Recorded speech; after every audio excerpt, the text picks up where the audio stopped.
بسم الله الرحمن الرحيم والصلاة والسلام على سيدنا محمد وعلى آله وصحبه وسلم. أما بعد، السلام عليكم ورحمة الله وبركاته.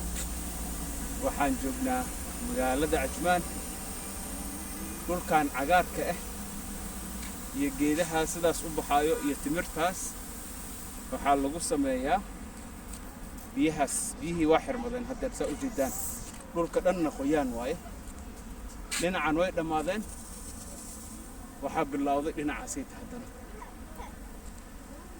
marka waxaa waaye arrin ka soo bax wariyaa meesha, arrin oo waxaa waaye loogu talagalay dhulkan beeraha ah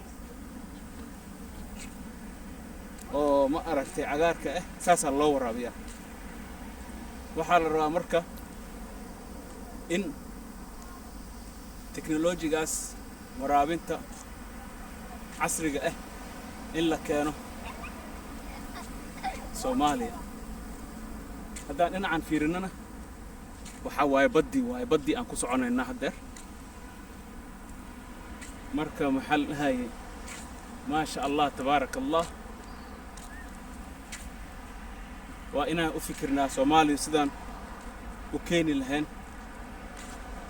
waraabinta casriga ah. haddeer waa jirtaaba waraabin casri ah oo shirkado aba ku takhasusay, laakiin waa in la sii xoojiyaa oo laga dhigaa 2 laab, 3 laab, 4 laab, 5 laab iyo wixii ka badan, si beeraha wax badan loogu soo saaro. dadkan beerihii waxay ka soo saareen qurux bas, laakiin annaka waxaan ka soo saaraynaa hadduu alla idmo qudaar iyo fawaakih fara badan oo dadka macaash ka heli karaan. والسلام عليكم ورحمة الله وبركاته.